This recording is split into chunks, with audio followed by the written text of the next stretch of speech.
Today's show is going to be very educational because rather than talk about a species or a location, we're talking about a technique. We're going to talk about reaction bite fishing or power fishing, fishing fast and aggressively for predator species of a few different kinds. So stay tuned, get comfortable, it should be a fun show.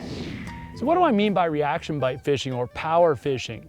Basically what I'm talking about is hard bait fishing of some sort, a crankbait, a jerkbait, a lipless crankbait, maybe a topwater bait, and typically it's going to be a bold, aggressive style bait. So something that has a strong vibration action, a bunch of rattles to it, maybe bright colors, maybe really fast baits, maybe real erratic baits. But basically what reaction bite or power fishing is for me is making a bait that's able to cover water in a bunch as fast as possible, stay in the strike zone as long as possible, and generate bites from fish that aren't necessarily in a feeding mood. Got him right there, big one.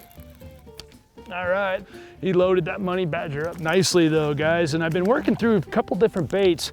You know, we're trying to put together a whole list of action baits, right, and reaction type fishing, and ironically, we plan to do this, and then of course we come out that morning and the weather report's wrong and it's high bright sun and calm out.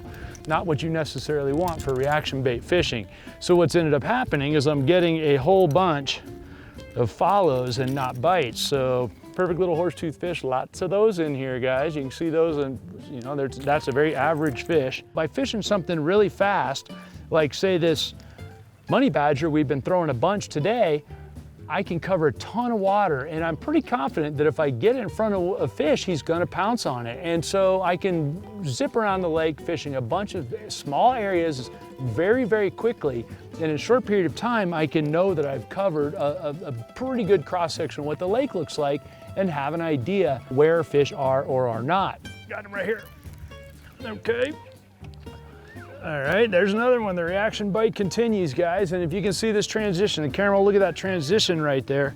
Actually, I'm gonna pull the boat out off the bank. It's a decent fish for this lake. I think we're gonna pull out here a little bit, and then we'll drop the poles right there.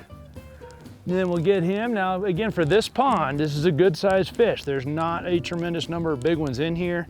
If you're in a tournament in this lake, you'd be happy to have this one right now. I promise you that. But there's that little money badger, guys. You can see how translucent it is. Perfect color for this guy right here. But the fish like this are healthy. You can see their big old bellies on them. They're coming in right now. And so we'll get them put back quick.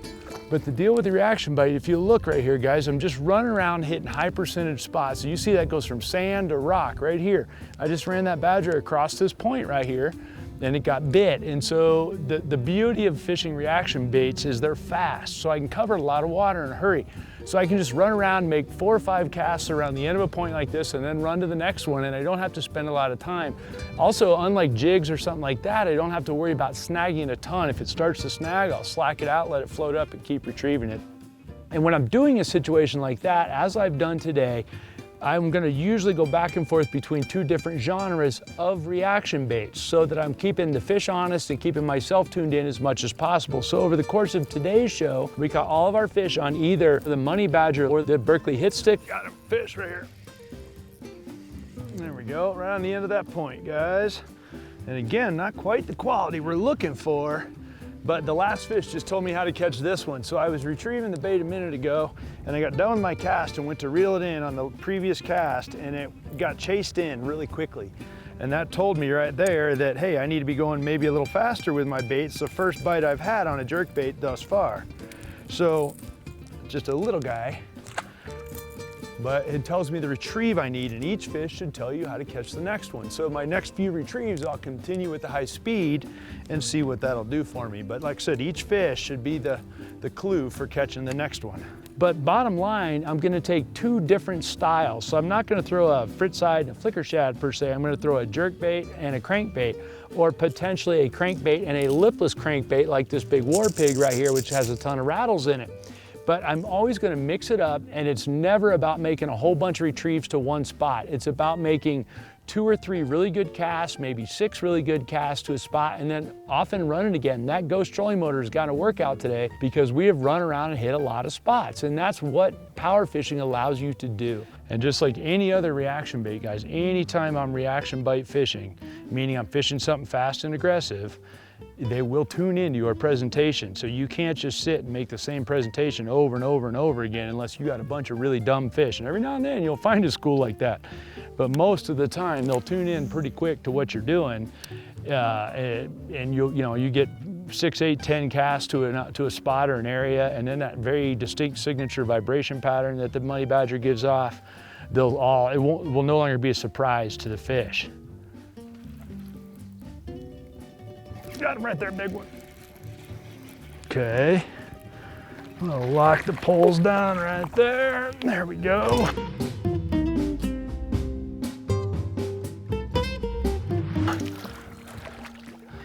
And I'll bring him around here, and that's what we're talking about with the money badger, guys. And that fish was right on the edge of this outer rock pile. It's a good looking fish, and he was right on the edge of the outer rock pile. That's classic of what we're looking for. And I keep saying the water's so clear and it's pretty calm. It's not glass calm, but it's not exactly windy out. And that's a good looking money badger fish right there. Would be nice to him. See you, baby. And these fish are all coming in. This is early in the season, so they're coming in, and these offshore rock piles are the deal. You gotta know where they are or be able to find them when you grab.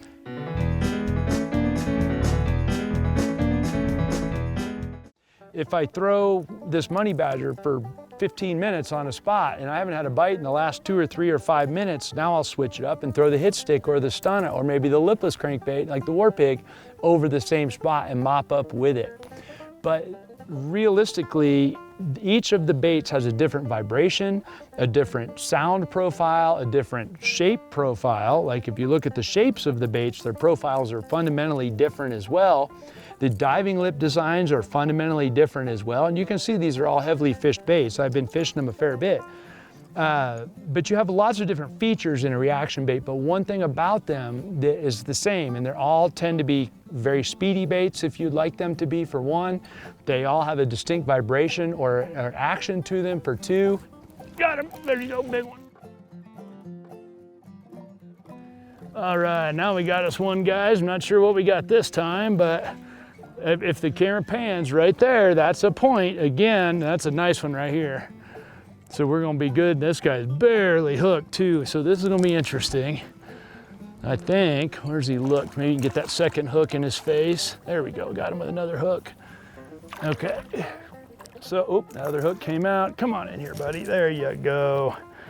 That's a pretty, that's pretty poor fish handling, guys. Okay, got him, there we go. Money badger just came out. I told you he was barely hooked, and that's a good looking one, guys. So, on that note, that's a good reason to throw a reaction bite. You can see this point right here, tapered way out here. I threw it way out off the deep end, and we got him.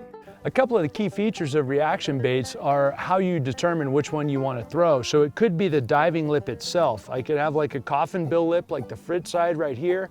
That's going to give you one vibration pattern. You can have a spoonbill lip like the money badger right here. Again, a completely different pattern and also more snagless because the wider the corners here will reflect this bait or deflect this bait off of rocks. And just for the record, that's how we caught all of our fish today on the money badger, was ricocheting it off rocks. Got him right there. All right, there's another one, guys. And what did we get this time? Now we seem to get this money badger dialed, and I was just fixing to show it to you a minute ago, and I had it all tangled up, guys. So that's literally the very next cast. So we'll be a little bit careful with this guy. We'll bring him up in here. He's not hooked great. Actually, he is hooked real good.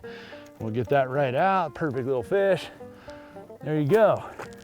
So I'll show you what I got here, guys. I've got the, it was 6.25, yeah, the 6.25 size money badger in the translucent perch, because the water is crystal clear. If you look into it, you can't see it in the camera, but it's crystal clear, translucent color. I'm working it relatively quick, and I've got it on the winch rod. It's a 7.6, medium heavy.